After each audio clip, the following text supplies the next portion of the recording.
नमस्कार मंडळी, ठरलं तर मग या मालिकेच्या आजच्या भागात आज आपण बघणार आहोत.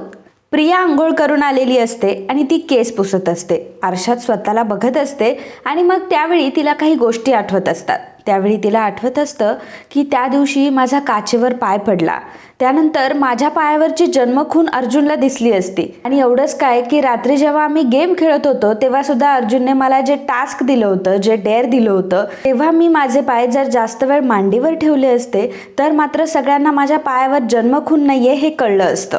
आणि मग ती विचार करू लागते की नाही, मी तर आजकाल माझी जन्मखून काढायला खूप विसरतीये. मला असं करून अजिबात चालणार नाही, कारण माझी गाठ ही अर्जुन सुभेदार एका वकिलाशी आहे. मग प्रिया लगेचच तिच्या पर्समधून स्केच पेन काढते आणि तिच्या पायावर आता ती तुळशीपत्राची खून काढू लागते. जेव्हा ती तुळशीपत्राची खून काढत असते तेव्हा अस्मिता तिथे दबक्या पावलांनी येत असते आणि अस्मिता तिथे आल्यावर प्रियाला जोराचा धप्पा देते. त्यामुळे प्रिया घाबरते आणि म्हणते की काय झालं. अस्मिता म्हणते की घाबरलीस ना. आणि मग अस्मिता जोरजोरात हसू लागते. प्रियाला अस्मिताचा खूप राग आलेला असतो, परंतु तोंडावरनं ती तसं काही दाखवत नसते आणि प्रियाच्या हातातला स्केच पेन हा खाली पडलेला असतो. आता अस्मिताचं लक्ष त्या स्केच पेनवर जातं आणि मग ती तो स्केच पेन उचलते आणि पुन्हा हसायला लागते आणि म्हणते की तन्वी, अगं हा स्केच पेन? आणि काय ग, तूच तर मला म्हणते की लहान मुलांसारखं वागते म्हणून, आणि तू स्वतः लहान मुलांचं स्केच पेन घेऊन काय करतेस? प्रियाला तर अस्मिताचा खूप राग आलेला असतो. मग मनात ती म्हणत असते की नको तिथे टपकत असते आणि नंतर खेकी करत बसते. मग अस्मिताच्या हातातून ती लगेच स्केच पेन ओढून घेते आणि म्हणते की अस्मिता, याच्यामध्ये हसण्यासारखं काहीच नाहीये आणि काही वेगळं वगैरे करत नाहीये मी. तुलाही माहितीये की मी फॅशन डिझायनिंगचा कोर्स करते, सो आम्हाला या गोष्टी लागतात आणि आम्हाला कॅरी सुद्धा कराव्या लागतात. जाऊ दे ना, मी तुला का समजावते, तुला नाही कळणार यातलं सगळं. असं म्हणून प्रिया थोडी रागारागातच तिथून निघून जाते, कारण अस्मिताचा तिला खूप राग आलेला असतो. मग अस्मिता मागे हसत असते आणि म्हणत असते की अगं तन्वी, एवढं काय झालं त्याच्यामध्ये. आणि मग पुन्हा अस्मिता हसायला लागते आणि म्हणते की जाऊ देत ना, मी कशाला लक्ष देऊ इतकं, मी छान एकदम मस्त नेलपेंट लावते. कोणती लावू, गोल्डन लावू का? आणि असं म्हणून आरशासमोर बसते आणि आरशासमोर आता अस्मिता नेलपेंट लावत असते. तर इकडे सर्वजण नाश्ता करायला बसलेले असतात. सायली, कल्पना आणि विमल तिघीही किचनमध्ये असतात. तर कल्पना सायलीला विचारते की काय ग सायली, कॉफी बनवतीये का? सायली म्हणते की हो आई. सायली म्हणते की अहो आई, काय सांगू तुम्हाला, रात्रभर हे आणि चैतन्य भाऊजी दोघंही काम करत बसले होते आणि आता सकाळी उठले तरी सुद्धा यांना काही खाण्यापिण्याची काही यांना गरज नाही. त्यामुळे आता म्हटलं की यांना कॉफी तरी नेऊन द्यावं, म्हणून मी त्यांच्या रूममध्येच त्यांना कॉफी नेऊन देते. कल्पना म्हणते की हो ना, अर्जुन पण ना एकदा कामामध्ये बुडाला तर बुडाला, कामाशिवाय त्याला अगदी काहीच दिसत नाही. अर्जुनचं नशीब बाबा एवढं चांगलं आहे की निदान त्याला तुझ्यासारखी तरी बायको मिळाली आहे जी त्याच्या खाण्यापिण्याकडे लक्ष देते. नाहीतर अर्जुन त्याच्या खाण्यापिण्याकडे कधीच लक्ष नाही देणार. तर आता प्रतिमा आत्या सुद्धा तिथे आलेली असते. नाश्ता करण्यासाठी डायनिंग टेबलच्या तिथे उभी असते. आता प्रिया ही मागून सगळं काही बघत असते. मग सायली आता प्रतिमा आत्याला म्हणते की प्रतिमा आत्या, मी यांना कॉफी देण्यासाठीच वरती चालली आहे, परंतु त्याआधी जर तुम्हाला काही हवं असेल तर मला लगेच सांगा, मी तुमचं काम करते. तर प्रतिमा आता सायलीला खानाखुणा करून सांगत असते. खानाखुणा करून ती तिला सांगत असते की मला चहा हवाय. आता सायलीला तिच्या खानाखुणा लगेच कळलेल्या असतात, परंतु सायली मात्र मुद्दामच नाटकं करते. आणि मग सायली आता प्रतिमाकडे दुर्लक्ष करते आणि किचनमध्ये जाते आणि भाजी निवडत असते. आता सर्वजण सायलीकडे बघत असतात की प्रतिमाने तिला काहीतरी काम सांगितलंय आणि तरी सुद्धा सायली किचनमध्ये जाऊन काम करतीये. प्रतिमाला ती इग्नोर करतीये. त्यामुळे सायलीच्या मनात नक्की काय आहे कोणालाच काही कळत नाही. प्रतिमा पुन्हा एकदा खानाखुणा करून सांगत असते. तेव्हा कल्पना म्हणते की अगं सायली, बहुतेक प्रतिमाला चहा हवाय. तर सायली आता कल्पनाला खुणावते आणि म्हणते की तुम्ही जरा शांत बसा. त्यामुळे कल्पना ही शांत बसते. मग लगेचच तावातावात तिथे प्रिया येते, कारण प्रियाने हा सगळा प्रकार बघितलेला असतो. प्रिया लगेच सायलीला बोलू लागते. काय ग सायली, तू माझ्या आईसोबत असं का वागते? म्हणजे तुला काय वाटलं की मी नसताना तू माझ्या आईसोबत कशी वागशील आणि मी काय खपवून घेईल का? तू माझ्या आईकडे दुर्लक्ष का करतेयस?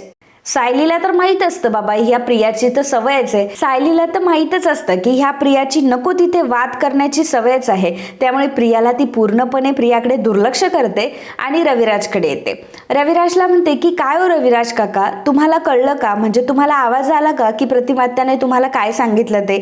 रविराज म्हणतो की नाही बाबा, मला तर काही आवाज वगैरे नाही आला. मग प्रिया रविराजला म्हणत असते की हो बाबा, तुम्ही तिच्या मध्ये हो काय मिळवताय, आणि तुम्हालाही माहिती आहे ना की आई चहा मागतीये आणि तुम्ही सुद्धा असं वागताय आईसोबत. मग सायली पुन्हा एकदा रविराजला म्हणते की रविराज काका, तुम्हाला मी काय म्हटलं की तुम्ही काही ऐकलं का? मी असं म्हटलं का की तुम्हाला काही दिसलं का म्हणून? मग सायली पूर्णाजीला विचारते, काय हो पूर्णाजी, तुम्हाला काही ऐकू आलं का? पूर्णाजी म्हणते की नाही बाई, मी तर काही ऐकलं नाही. मग सायली आता प्रतापला विचारते की बाबा, तुम्ही काय ऐकलत का? प्रताप म्हणतो की नाही. मग सायली पुन्हा कल्पनाला विचारते की आई, तुम्ही तरी काय ऐकलं का? तेव्हा कल्पना म्हणते की नाही, मी पण नाही काय ऐकलं. मग सायली आता सर्वांपुढे प्रियाला सांगते, जर एखाद्या व्यक्तीला बोलता येत असेल तर आपण त्याच्याकडनं ऐकण्याचीच अपेक्षा करू ना. आपण त्याच्याकडे बघत कशाला बसू, आणि आपण त्याच्या चेहऱ्यावरून, एक्सप्रेशनवरून हे कसं ठरवायचं की त्याला काय हवंय ते? जर तो बोलला तरच दुसऱ्याला समजेल ना की त्याला काय हवंय. यासाठी त्या व्यक्तीने बोलायला हवं, म्हणजे घरातल्या प्रत्येक माणसापर्यंत त्या व्यक्तीचा आवाज पोहोचेल ना, असं प्रतिमात्याकडे बघून ती म्हणत असते. आता प्रियाला कळलेलं असतं की ही सायली हे सगळं का करतीये आणि ही नाटकं करतीये, ह्या प्रतिमाला बोलायला लावायचंय म्हणून आता हिचे नाटकं सुरू झालेत, हे प्रियाला चांगलं कळलेलं असतं. परंतु त्याच वेळी प्रियाचं लक्ष हे डायनिंग टेबलवर जातं आणि डायनिंग टेबलवर कॉफी ठेवलेली असते, जी कॉफी सायली अर्जुनच्या रूममध्ये घेऊन जाणार असते. आणि ती कॉफी तिथे ठेवल्यामुळे आता प्रिया लगेचच ती कॉफी उचलते आणि हळूहळू लगेचच अर्जुनच्या रूममध्ये निघून जाते. त्यावेळी सायली मात्र बोलतच असते. मग सायली ही प्रतिमाला म्हणत असते की प्रतिमात्या, अहो आम्हाला माहिती आहे की आता तुमचे हावभाव आम्हाला कळायला लागलेत. तुमच्या हावभावावरून तुम्हाला काय हवंय काय नकोय ते आम्हाला समजतंय, परंतु आता तुम्हाला हावभाव करायची गरजच नाहीये. आणि प्रतिमात्या, मला माहिती आहे की विसर्जनाच्या वेळी तुम्ही खूपच हतबल झाला होतात, तुम्हाला खूप टेन्शन आलं होतं आणि अस्वस्थही दिसत होत्या, त्यामुळं मी तुम्हाला म्हटलं की थोडासा वेळ घ्या तुम्ही. पण प्रतिमात्या, तुम्हाला आता असं गप्प बसून नाही चालणार. आपण ह्या गोष्टीसाठी जास्त वेळ नाही देऊ शकत, नाहीतर ही गोष्ट लांबतच जाईल.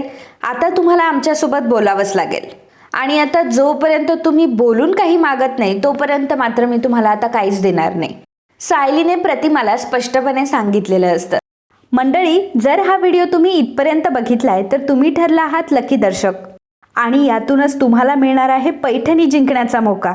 त्यासाठी तुम्हाला एक महत्त्वाची गोष्ट करायची आहे, ते म्हणजे आपला व्हिडिओ पहिल्यापासून शेवटपर्यंत बघायचा आहे. सोबतच कमेंट बॉक्समध्ये एक कमेंट करायची आहे आणि त्यामध्ये तुमचं मनोगत लिहायचं आहे आणि शेवटी शब्द लिहायचा आहे पैठणी. आणि महत्त्वाचं म्हणजे या स्पर्धेसाठी त्यांनाच ग्राह्य धरलं जाईल ज्यांनी आपला व्हिडिओ शेवटपर्यंत बघितलाय, चॅनलला सबस्क्राईब केलंय आणि व्हिडिओला लाईक देखील केलंय. तर मित्रांनो, वाट कसली बघताय, लगेचच आपल्या या स्पर्धेमध्ये सहभागी व्हा. आणि तसंही आतापर्यंत भरपूर लोकांनी पैठणी जिंकली आहे, त्यामुळे तुम्ही कसली वाट बघताय? कदाचित पुढची पैठणी तुमची सुद्धा असू शकते. त्यामुळे लगेचच जाऊन खाली कमेंट करा. त्यामुळे प्रतिमा सुद्धा सायलीची प्रत्येक गोष्ट ऐकत असते आणि त्यावर विचार करत असते. प्रतिमाला असं वाटत असतं की मला बोलणं खूप कठीण आहे, माझ्या तोंडातून शब्द फुटेल का? प्रतिमाला खूप टेन्शन आलेलं असतं, परंतु सायली बोलत असते, त्यामुळे प्रतिमाकडे आता दुसरा कुठला ऑप्शन नसतो. कारण प्रतिमाच्या फेवरमध्ये कोणीच बोलत नसतं, सर्वजण सायलीच्या फेवरमध्ये असतात, सायलीला सपोर्ट करत असतात. प्रतिमाने बोलावं, हक्काने या घरात वावरावं आणि हक्काने सगळ्यांसमोर तिला जे काही आहे ते मागावं, अशी प्रत्येकाचीच इच्छा असते. त्यामुळे सर्वजण सायलीला सपोर्ट करत असतात आणि प्रतिमात्याला हे कळून चुकलेलं असतं की नाही, मला आता बोलावंच लागेल. मला जर काही हवं असेल तर कोणी आता माझे एक्सप्रेशन्स काही समजून घेणार नाही, त्यामुळे मला आता बोलावंच लागेल, असं प्रतिमात्याला समजतं. मग सायली जेव्हा बोलत असते तेव्हा तिचं लक्ष टेबलकडे जातं आणि टेबलवर कॉफी नसते. मग ती विचार करू लागते की यांची कॉफी मी इथेच ठेवली होती, यांची कॉफी कुठे गेली?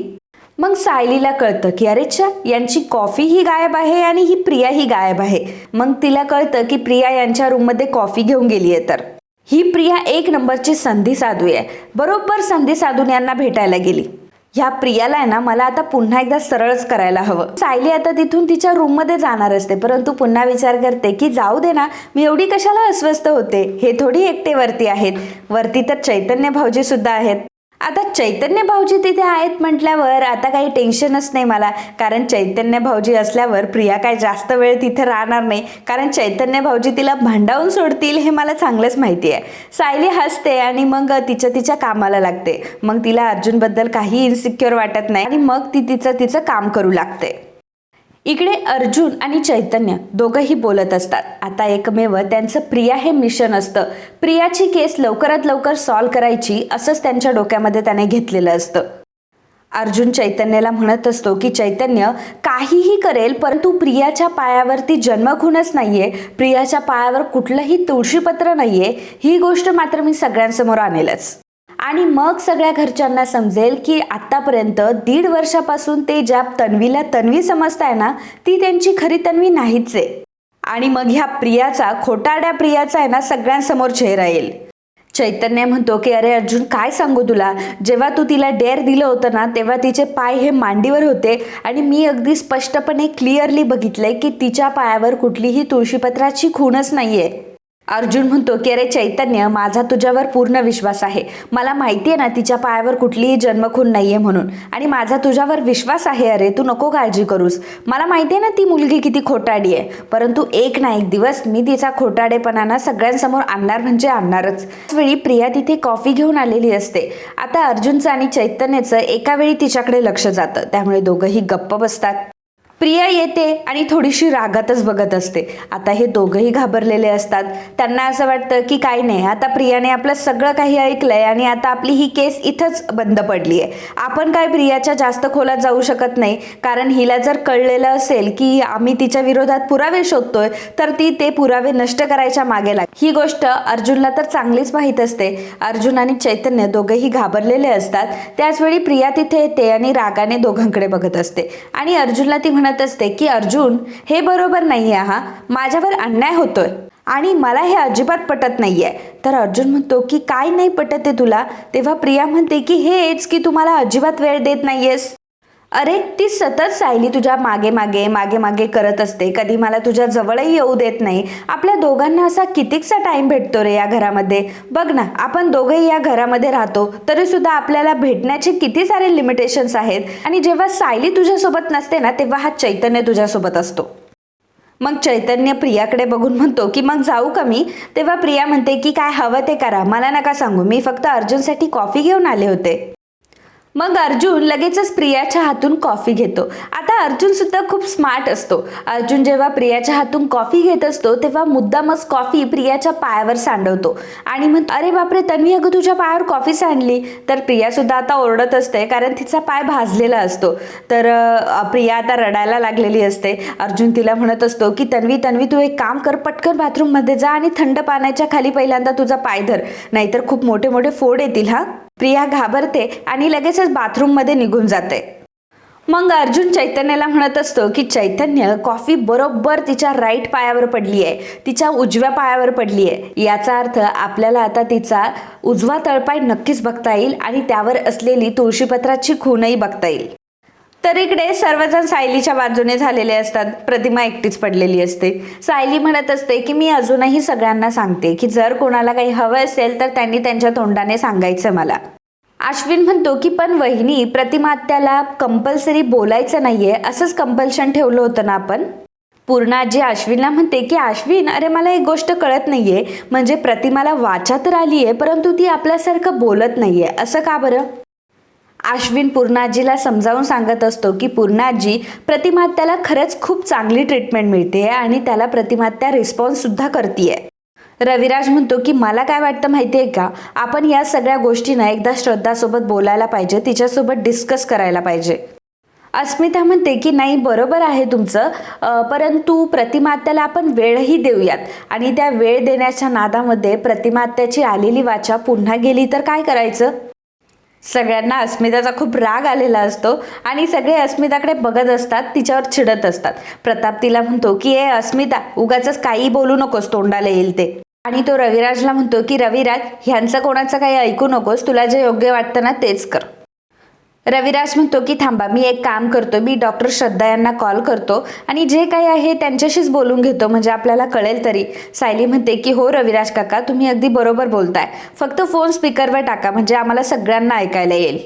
मग रविराज आता डॉक्टर श्रद्धा यांना कॉल करतात आणि मग श्रद्धा जोशी त्यांच्याशी बोलत असतात. रविराज तिला विचारतो की काय ग श्रद्धा, कशी आहेस तू? तेव्हा श्रद्धा म्हणते की अरे मी छान आहे, वहिनी कशा आहेत? रविराज सांगतो की नाही अगं ती बरी आहे, ऍक्च्युली मला आणि सायलीला तिच्याबद्दलच तुझ्याशी बोलायचं होतं, डिस्कस करायचं होतं. श्रद्धा जोशी म्हणतात की हो बोला ना, काय बोलायचंय. मग सायली बोलू लागते की अहो डॉक्टर, प्रतिमा आत्या आमच्याशी बोलत नाही. म्हणजे जेव्हा आम्ही प्रतिमा आत्यांशी काहीतरी बोलतो तेव्हा प्रतिमा आत्या आमच्याशी काहीच बोलत नाही आणि मग तोंडाने उत्तर देण्याच्या ऐवजी खानाखुणा करून सांगतात आणि स्वतःहून त्या काही मागतही नाही. आम्हाला सांगा की पूर्वीसारख्या त्या बोलायला लागतील, अगदी घडाघडा बोलायला लागतील, त्यासाठी आम्ही काय करू शकतो. डॉक्टर श्रद्धा सांगतात की हे बघ सायली, हे पूर्णपणे नॉर्मल आहे. मला सांग की प्रतिमा आत्या भाषा रिसीव्ह तर करू शकतात, परंतु आपल्यासारख्या नॉर्मल कशी काय करू शकतात. आता मला सांग की गेली 20 वर्ष त्यांना बोलण्याचीही सवय नव्हती आणि मग आपल्यासारखी वाक्यरचना तयार करण्याची सुद्धा सवय नव्हती. रविराज म्हणतो की अगं पण आम्ही ही सवय लावायला आम्ही काय करू शकतो जेणेकरून प्रतिमा ही आमच्याशी बोलू शकते, ती वाक्यरचना करू शकते. तेव्हा श्रद्धा म्हणते की अरे रविराज, अगदी सोपं आहे. म्हणजे बघ, एखादं जेव्हा लहान मूल वाढत असतं, जेव्हा लहान मुलाची ग्रोथ होत असते, तेव्हा आपण प्रत्येक गोष्ट त्याच्या कलाने घेतो. त्याला काय हवंय, त्याला काय नकोय हेच बघत असतो. त्याच्या कम्फर्ट झोननुसार आपण ही स्वतःला चेंज करतो. आपण त्याला एक एक शब्द, एक एक वाक्य बोलायला शिकवतो, भाषा कशी वापरायची ते शिकवतो. एवढं नेहमी तुम्ही लक्षात ठेवा, प्रतिमा वहिनींचं वय जरी जास्त असेल ना, तरी सुद्धा त्यांची वाचा म्हणजे अगदी लहान मुलीसारखी आहे. मग सायली डॉक्टरांना म्हणते की डॉक्टर, आता तुम्ही दिलेल्या उदाहरणाप्रमाणे म्हणजे लहान मुलाला आपण शिकवलं तर थोड्या दिवसांनंतर लहान मूल बोलायला लागतं, तर तशीच गोष्ट प्रतिमा आत्यांच्या बाबतीत होईल का. प्रतिमा आत्यांना आम्ही जेव्हा शिकवू तेव्हा प्रतिमा आत्या चांगलं बोलायला लागतील ना. श्रद्धा जोशी म्हणतात की हो मग नक्कीच होईल सायली. हे बघ, तसंही यासाठी तुम्हाला जास्त वेळ वाट नाही बघावी लागणार. तशी प्रतिमा वहिनींची स्मृतीही हळूहळू परत येईल, त्यांच्या स्मृतीला चालना मिळेल, तशा त्यांच्या तब्येतीमध्ये अजून सुधारणा होईल आणि त्या आपोआप त्यांचे वाक्य तयार करायला लागतील. हो, पण एक गोष्ट आहे मात्र, की हे सगळं करत असताना एक एक शब्द, एक एक वाक्य त्यांना शिकवताना मात्र तुमच्यामध्ये पेशन्स असायला हवेत.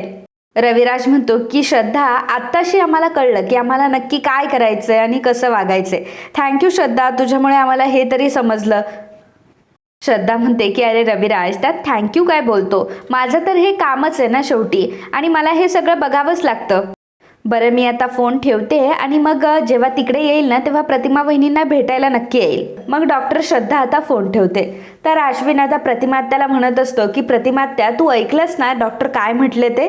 विमल म्हणते की अरे वा, म्हणजे आता प्रतिमा आत्यांसाठी नवीन शाळा सुरू करायची. सायली म्हणते की हो, मग विमलताई आतापासून सायलीची शाळा भरणार. प्रतिमा आत्या, तुम्हाला या शाळेत यायला आवडेल ना. तेव्हा प्रतिमा आत्या हसते आणि म्हणते की हो मला आवडेल, असं ती खाणाखुणा करून सांगते. मग सायली कल्पनाला विचारते की आई, आता शाळा म्हटल्यावर पाटी पेन्सिल पण आली, आपल्याकडे आहे ना पाटी पेन्सिल. अस्मिता लगेचच डोळे फिरवते आणि म्हणते की कसली आहे ही सायली, हिला काही कळतं की नाही, आत्ताच्या जमान्यामध्ये कुठे पाटी आणि पेन्सिल राहिलेत. कल्पना म्हणते की हो ग सायली, पाटी पेन्सिल तर आता भेटणार नाही, परंतु आपल्याकडे व्हाईट बोर्ड आणि मार्कर पेन आहे, चालेल का सायली. तेव्हा सायली म्हणते की हो आई चालेल, काय पळेल. सर्वजण खूपच खुश असतात. प्रतिमासाठी सर्वजण एवढे एक्सायटेड असतात, प्रतिमाला शिकवण्यासाठी एक्सायटेड असतात. ते बघून प्रतिमालाही खूप छान वाटतं की खरंच आपण फक्त बोलावं, आपण एक शब्द बोलावं म्हणून घरातले किती धडपड करताय, तिचा एक शब्द ऐकण्यासाठी घरातले किती आसुसले आहेत आणि त्यासाठी ते अगदी वाटेल ते करू शकतात, हे प्रतिमा तिच्या उघड्या डोळ्यांनी बघत असते आणि त्या सगळ्यांचं प्रेम बघून प्रतिमाला खूप आनंद होतो. इकडे आता प्रिया ही बाथरूम मधून बाहेर आलेली असते. पाय वगैरे तिने धुतलेला असतो, थंड पाण्यात तिने पाय ठेवलेला असतो. आता जेव्हा ती बाहेर येते तेव्हा अर्जुन आणि चैतन्य दोघंही टपलेलेच असतात तिचा पाय बघण्यासाठी. मग अर्जुन लगेचच प्रियाला म्हणतो की अगं तन्वी, तू बस ना इथे, तुझ्या पायाला खूप भाजलंय ना, मी एक काम करतो, मी तुला मलम वगैरे लावून देतो, तू बस बरं इथे पटकन.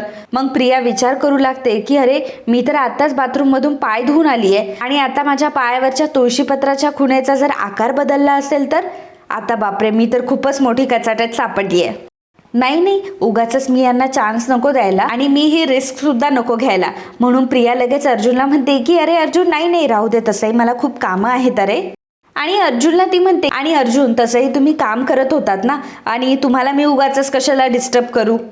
मी येते असं म्हणून प्रिया तिथून निघून गेलेली असते. परंतु प्रिया तिथून निघून जाते तेव्हा तिच्या पायावर तिने जन्मखून काढलेली असते स्केच पेननी, आणि ती स्केच पेनची शाई आता प्रियाच्या पायाला लागलेली असते, कारण तिने पाय पाण्यात भिजवलेला असतो. आणि जेव्हा ती जात असते तेव्हा फरशीवर मात्र काळे डाग उमटलेले असतात. प्रिया तिथून निघून गेलेली असते. अर्जुन म्हणतो की यार, हा पण चान्स हातातून निघून गेला. ही मुद्दाम असं करते की मुद्दाम ह्या सगळ्या गोष्टी घडवून आणतेत. मला काही कळतच नाहीये ह्या प्रियाचं. एवढा मोठा चान्स होता आता तळपाय बघण्याचा, तोही हातातून निघून गेला. चैतन्य म्हणतो की अरे अर्जुन, पण तिला कसं काय कळतंय आपण तिचा तळपाय बघण्याचा प्रयत्न करतोय म्हणून. आता चैतन्य विचार करत असतो आणि मग चैतन्याचं लक्ष खाली फरशीवर जातं. त्याला फरशीवर काही डाग दिसू लागतात आणि मग चैतन्य तो डाग बघून जरा त्याला शंका येते आणि अर्जुनला तो विचारतो की अर्जुन, हे डाग कसले आहेत. अर्जुन मग खाली बसतो आणि ते डाग नक्की कसले आहे ते बघतो. चैतन्याला सांगतो की चैतन्य, हे डाग कदाचित स्केच पेन किंवा काहीतरी पेंटचे आहेत. चैतन्य म्हणतो की अरे अर्जुन, हे बघ ना, म्हणजे हे प्रियाच्या पायाचे काही डाग उमटलेले आहेत का. म्हणजे बघ, जिथून जिथून ती चालत आली आहे ना, तिथून तिथून हे डाग दिसत आहेत. अर्जुन म्हणतो की चैतन्य, अरे तुला कळतंय का, याचं कनेक्शन डायरेक्टली बर्थमार्क सोबत तर नसेल ना. मग चैतन्य आणि अर्जुन दोघंही विचार करू लागतात, कारण पॉसिबिलिटी तर तशी असतेच, कारण प्रिया जिथून जिथून गेलेली असते तिथेच ते काळे डाग पडलेले असतात. आणि त्यामुळे अर्जुन आणि चैतन्याचा डाऊट आता अजून पक्का झालेला असतो. तर इकडे सायलीने प्रतिमात्याची शाळा भरवलेली असते. प्रतिमात्या बसलेलीच असते, परंतु घरातले सुद्धा बाकीचे सर्वजण असतात. आणि मग सायली प्रतिमात्याची शाळा घेत असते. पहिल्यांदा व्हाईट बोर्डवर ती प्रतिमा असा शब्द लिहिते आणि सायली प्रतिमाला सांगते की प्रतिमात्या, आपण आपल्या शिकवणुकीची सुरुवात ही तुमच्याच नावाने करूयात. आणि कसं आहे, आपल्याला आपलं नाव तर सांगताच आलं पाहिजे ना. उद्या तुम्हाला कोणी नाव विचारलं तर तुम्हाला सांगता आलं पाहिजे तुमचं नाव काय आहे ते. मग म्हणा बघू, प्रतिमा म्हणा. तर मग प्रतिमा आता प्रतिमा म्हणण्याचा प्रयत्न करत असते. प्रतिमा प्रला प म्हणत असते. मग पूर्णाजी तिला म्हणत असते की अगं प्रतिमा, प नाही ग, प नाही, प्र. बघ बरं तिथे काय लिहिलंय. कल्पना प्रतिमाला विचारते की प्रतिमा, तुला वाचायचं कसं हे तर माहिती आहे ना, म्हणजे ते कळतं ना तुला. तेव्हा प्रतिमा मान डोलावते की हो. सायली म्हणते की हो आई, तुम्हाला माहिती आहे का, प्रतिमा आता जेव्हा मला देवळात भेटल्या होत्या ना, तेव्हा त्यांनी त्यांचं नाव कविता आहे असं मला लिहूनच सांगितलं होतं. रविराज म्हणतो की खरंय, एखाद्याची जरी स्मृती गेली असेल तरी लिहायचं वाचायचं तो कसं काय विसरेल. मग प्रतिमाला रविराज म्हणतो की प्रतिमा, जरा त्या बोर्डवर लिहिलेलं वाच बघू. मग सायली पुन्हा एकदा प्रतिमात्याला म्हणते की प्रतिमात्या म्हणा बघू, प्रतिमा. मग प्रतिमात्या आता सायलीचं ऐकून प्रतिमा अतिशय स्पष्टपणे बोलतात. त्यांनी हा शब्द अगदी स्पष्टपणे उच्चारलेला असतो. ते बघून सगळ्यांना आनंद होतो आणि मग सगळेजण टाळ्या वाजवू लागतात. तर प्रतिमालाही खूप आनंद होतो. मग सायली आता व्हाईट बोर्डवर तन्वी असं नाव लिहिते आणि मग त्याच्या खाली रविराज असं लिहिते. मग पूर्ण आजी तिला सांगते की सायली, त्याच्या पुढे त्यांचं नातं काय आहे ते देखील लिही. मग सायली तन्वीच्या पुढे मुलगी असं लिहिते आणि रविराजच्या पुढे नवरा असं लिहिते. मग सायली आता पहिलं नातं वाचायला लावते. प्रतिमात्या म्हणते की तन्वी मुलगी. कल्पना म्हणते की अरे छान जमतंय की तुला, चांगलं वाचायला यायला लागलं तुला. आणि काय अगं प्रतिमा, उगाचच पॅनिक झाली होती. तुला तर सगळं येतंय, बोलताही येतंय, वाचताही येतंय, लिहिताही येतंय. कुठे कमी आहे तुझ्यामध्ये, काहीच नाही. मग आता कल्पना प्रतिमाला सांगते की आता ते पुढचे 2 शब्द आहेत ते वाच बघू. आता सगळ्यांना असं वाटतं की प्रतिमा काय रविराजचं नाव नाही घेणार एक नवरा म्हणून, परंतु तरीसुद्धा प्रतिमा ते वाचण्याचा प्रयत्न करते आणि वाचते की रविराज नवरा. इतक्या वर्षानंतर रविराज हा शब्द रविराजच्या कानावर पडलेला असतो. त्या व्हाईट बोर्डच्या निमित्ताने तरी रविराजला ती नवरा म्हटलेली असते. यामध्येच रविराज खूपच खुश झालेला असतो. रविराजने इतकी वर्ष वाट बघितलेली असते की प्रतिमाने फक्त तिच्या तोंडून एकदा रविराज असं म्हणावं. कारण जेव्हा प्रतिमा सापडलेली असते, तिची वाचाही परत आलेली असते, तरी सुद्धा प्रतिमाच्या तोंडून रविराज हा शब्द कधी आलेला नसतो. आज पहिलाच तो दिवस असतो ज्या दिवशी प्रतिमा रविराज असं म्हटलेली असते. त्यामुळे अगदी रविराजला सगळं भरून आलेलं असतं. मग सायली आता व्हाईट बोर्डवर पूर्णाई असं लिहिते. मग प्रतिमा पूर्णाई शब्द वाचून सांगत असते पूर्णाई. तोही अगदी बरोबर बोलते ती. सर्वजण खूपच आनंदी असतात कारण श्रद्धा जोशी यांच्या ट्रीटमेंटला प्रतिमा पूर्णपणे रिस्पॉन्स करत असते आणि प्रतिमा आता एक एक शब्द अगदी स्पष्टपणे बोलायला लागलेली असते. ते बघून सगळ्यांना खूप आनंद होतो. इकडे अर्जुन आणि चैतन्य रूममध्ये असताना चैतन्य अर्जुनला म्हणतो की अर्जुन, याचा अर्थ ह्या स्केच पेनच्या शाईचा संबंध डायरेक्टली प्रियाच्या पायावरील जन्मखुनेशी असू शकतो का. अर्जुन, याचा अर्थ मला जो वाटतोय तोच आहे ना? तेव्हा अर्जुन म्हणतो की चैतन्य, आपण आता कुठलाही अर्थ नको काढायला. पुराव्यांशिवाय आपण आता सध्या काहीच बोलू शकत नाही. मला काहीही करून प्रियाचा तळपाय बघायचाच आहे. परंतु हातात आलेला प्रत्येक क्षण निघून जातोय. चैतन्य म्हणतो की अरे अर्जुन, आतापर्यंत आपण या सगळ्या सिच्युएशन क्रिएट केल्याय, परंतु आता एवढ्या सिच्युएशन क्रिएट केल्यावर त्या प्रियालाही डाऊट येईल की आपण तिचा तळपाय बघायला लागलोय. अर्जुन, अरे ऑलरेडी खूप प्रयत्न करून झाले, आता तिला जर संशय नाही आला म्हणजे मिळवलं. अर्जुन चैतन्याला म्हणतो की नाही चैतन्य, परंतु आपल्याला आता काहीतरी करावं लागेल आणि पुन्हा एकदा तशी सिच्युएशन आपल्याला क्रिएटच करावी लागेल. पण कशी सिच्युएशन क्रिएट करायची असा अर्जुन विचार करत असताना अर्जुनला एक आयडिया सुचते आणि म्हणतो की येस, मला सापडलं. तेव्हा चैतन्य म्हणतो की अर्जुन, हे बघ बाबा, सगळं कर, परंतु मला परत ते ग्लास वगैरे फोडायला लावू नकोस. अर्जुन म्हणतो की रिलॅक्स, असं काही होणार नाही. हे बघ, अस्मिताईला जसे गिफ्ट आवडतात ना, तसे ते तन्वीलाही आवडत असतील. मग आता बघच तू की लवकरात लवकर तन्वीला माझ्याकडनं एक गिफ्ट मिळणार आहे आता. चैतन्य म्हणतो की अर्जुन, अरे काय बोलतोयस तू? आता त्या प्रियाला गिफ्ट दिल्यावर तिचा तळपाय दिसेल असं कुठं लिहिलंय आणि हे काय लॉजिक आहे बोलण्यातलं? तर अर्जुन म्हणतो की अरे येस, कारण ते गिफ्ट तन्वीच्या पायासाठीच बनवलेलं असणार आहे आणि तन्वीच्या पायासाठीच असणार आहे. आता चैतन्याला तर काही कळत नसतं की या अर्जुनला नक्की काय बोलायचंय, परंतु अर्जुनच्या मनात मात्र पक्क असतं की त्याला काय करायचंय ते. तर मित्रांनो, आजचा हा भाग इथेच संपतो. पुढील भागात आपल्याला बघायला मिळणार आहे अर्जुन आता खाली बसून प्रियाला प्रपोज करतो आणि म्हणतो की तन्वी, अगं मला तू खूप आवडतेस. आणि त्याच्या खिशातून आता तो पैंजण काढतो आणि म्हणतो की हे तुला अडकवण्यासाठी. प्रिया म्हणते की काय, मला अडकवण्यासाठी? अर्जुन म्हणतो की अगं तसं नाही, तुझ्या पायात अडकवण्यासाठी ग. अर्जुन मग प्रियाचा पाय त्याच्या मांडीवर घेऊन आता प्रियाच्या पायामध्ये ते पैंजण घालत असतो आणि मनामध्ये विचार करत असतो की आज बघ, हे पैंजण घालून तुला कसं कायमचं अडकवतो ना, बघ असतो. आणि मग अर्जुन ज्यावेळी प्रियाच्या पायामध्ये पैंजण घालत असतो तेव्हा तो प्रियाचा तळपाय बघतो आणि प्रियाचा तळपाय बघून तो खूप शॉक झालेला असतो. तर मित्रांनो, प्रियाच्या तळपायावर तुळशीपत्राची खूण असेल म्हणून अर्जुन शॉक झाला असेल की प्रियाच्या पायावर कुठलीही तुळशीपत्राची खूण नाहीये म्हणून अर्जुन अस्वस्थ झाला असेल किंवा म्हणून शॉक झाले असेल.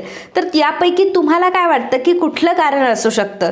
याबद्दलचं तुमचं मत आम्हाला नक्कीच कळवा. And if you like my video, please do subscribe, share and comment. Thank you.